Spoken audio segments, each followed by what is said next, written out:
Live fire with Dad. Cha-ching, baby. Fire with Dad. I got a cha-ching early. Cha-ching early, baby. We'll be back. Fire with Dad.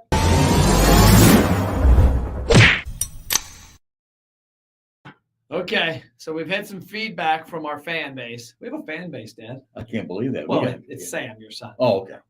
We've had some feedback from One person. from some of you all about our conversations, and so we've been trying for the last, I don't know, it's been about 3 years, and it's going to be more consistent because I'm here every week now. You're stuck with me. Cha-ching, baby.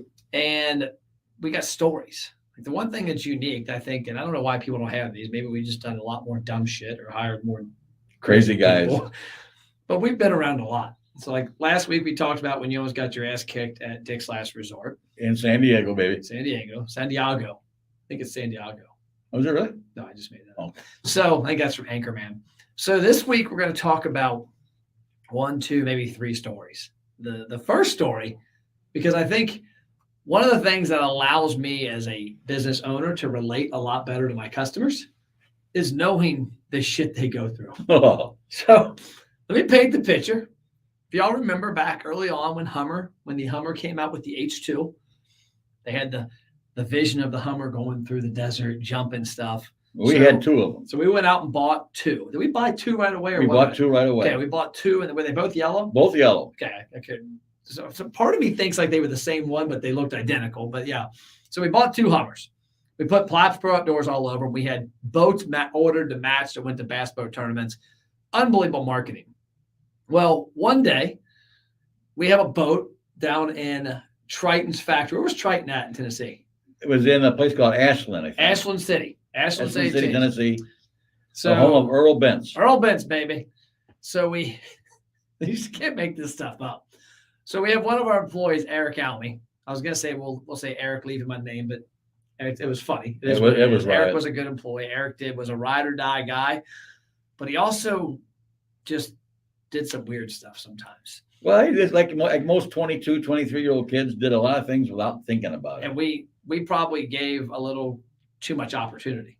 Well, So- we were always in the philosophy, okay, let them think. Okay, we didn't want to have robots. We wanted guys to be able to think for themselves. So we have a boat that's at the Triton factory that needs to be picked up. So we say, Eric, we need you to go get the boat. And I don't know how this came about, but we had only had this Hummer like a month maybe. It was what, 80 grand, I think, at the time, something like that. And it had some modifications. So we're like, hey, take the Hummer, go to the factory. I think we wanted to show up and Earl see it and do some cool stuff because we were all about attention. You know, money follows attention. We were all about attention, even from our manufacturer. We wanted Triton to know who we were because we wanted to be a big dealer. So he goes to the factory and get the boat. So it's pretty simple. Drive from Northern Kentucky 4-hour drive to Ashland City, pick up a boat, and come back. come back. Not hard. So in a day. It's not a big deal. So it's like the next morning. Well, he left on Saturday. Was it Saturday? Okay, so it was like I think I left Sunday. Might have been Sunday. But regardless, he was supposed to be back at night one night, and I'm assuming I'm going to come to the dealership and walk, go to the parking lot. And there's the Hummer and a boat. There's no Hummer and there's no boat. There's no Hummer, no boat. All of a sudden, I get a phone call about 10 o'clock at night. He said, "Dad, you aren't going to believe this, but don't get upset." Was that me? Yeah, Okay, I wanted to make sure he wasn't calling you. he called you. Yeah, he called me. He's like, "Boss, you sitting down?" And I'm like, "Oh shit." and one thing I will say that I've learned, and I don't know at what point, but I've learned to take these things in stride. It's Well, like things it's like when Luis backed into your car up front. He's all mad. I walked out. I'm like, Dad's car's got a dang big deal. We'll pay for it. And I think it's still there though. Yeah, no, I'm not paying you for it. You can't prove we did it. Okay, well, I'm Oh, sorry. I just said it. So Eric's like, "You're sitting down." I'm like, "What?" He's like, "Well, I had a problem with the Hummer." And he goes on to tell us a story about how he was going to stop by his hometown and he was going to see some friends and he doesn't know what happened, but it quit working. So kind of believing him, it gets towed up here. I think somebody went down and got the boat and then the Hummer got towed up here.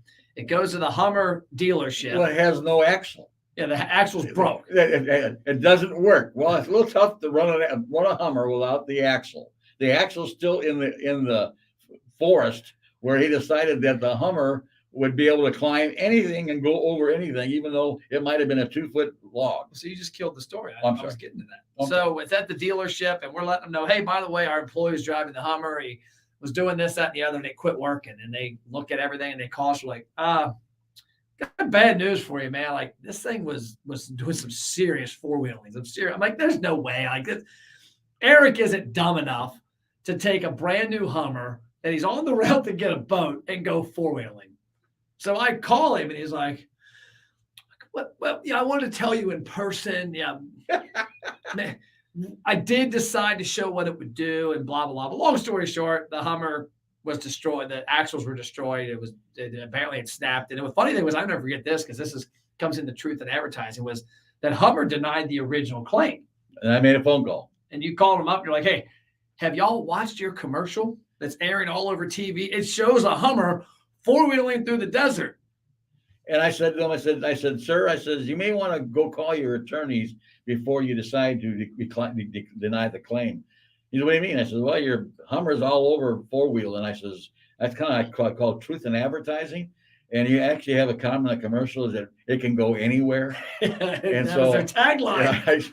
Yeah, he calls me back about an hour later and says, go ahead and just take the Hummer over to the local dealership and we'll have it towed up there. We'll have it fixed up for you and bring it back. And we ended up going through two Hummers we ended up destroying. Now, we figured out why we destroyed the second Hummer. That was our fault. Was we had this trailer we had bought. There was a 28-foot Playmore aluminum-sided trailer we had wrapped to match the Hummer that went on mobile fishing tournaments. It was amazing marketing. Well, when we bought the trailer, it weighed X amount. And I guess we didn't think about how much weight we added into it with fishing gear, oil, props, all this kind of stuff. Well, tackle boxes. So we take batteries. We drive that Hummer up to Pittsburgh, Pennsylvania for the Bassmaster Classic to pick up a boat. And while we're up there, the whole thing blows. The whole thing dies. Well, we found out that apparently the radiator and the transmission are connected somehow, and it flows and whatever. And if the one gets empty, the other one gets empty. It blew everything. Well, we also found out later on that we were pulling the Hummer's chassis was a Suburban, right? And the tow capacity was like 7,800 pounds. And we had come to the realization that the trailer we were pulling when loaded, and we also had a stage. We had a stage put on the side, which had a steel beam that pulled out, folded down. It was badass. That we were like 13,000 pounds. And so after we're up there yelling at the dealer that this thing's a piece of crap. Our fault. And ain't our fault. We didn't do anything because we know what we're talking about. And we ended up trading it in, that was a black Hummer, right? We traded it in on a black Hummer. Yeah. And we negotiated for almost 30 hours. Because we had no car to get back home. That was even funny. These guys couldn't take the equation that we had no way to get home. They can't get back to Kentucky. So we negotiate, trade the Hummer in that's destroyed, get a new black one, which was disappointing because it didn't match the brand. Brought it back. And about a year later, one of our employees figured out that you could take the campers to the tow station with a semis and get them weighed. And so there was a client that was disputing the weight of the camper he bought. So when that happened, he's like, I wonder what the tackle thing weighs. And so he pulled it over there with the dolly, and it's like 4,000 pounds over. He's like, hey, Matt, I think I realized why we destroyed the Hummer. This thing weighs a lot more. But the next story. So we'll go to the boat and the pond at a different time. I want to talk about Frito-Lay. This may be one of the great ones of all time. I actually don't know this guy's name. So a friend of ours, Mike, had referred his brother-in-law to come work for us. And at this time, we had a consignment lot in Erlanger. We had a lot we had bought Ellesmere Marine. And we were building and if you're in Northern Kentucky, where Kona Ice is on 18, we built that and turned out to be a beautiful building. Oh, gorgeous. Have you seen it lately? It's beautiful. They've added on to it, done some cool shit. Yeah, well, they've used all 7 acres. Yeah. So we bought 7 acres, built a new building. Well, it was under construction. While it was under construction, we turned the back part into a storage lot and kind of our construction lot. And the joke was that some of our sales guys we put out on the island, that like the guys that we didn't want in the main store, so we put them out there. And so they were out there. And they were in a trailer. They were in a construction trailer, right. Probably 500 units on a lot. Right.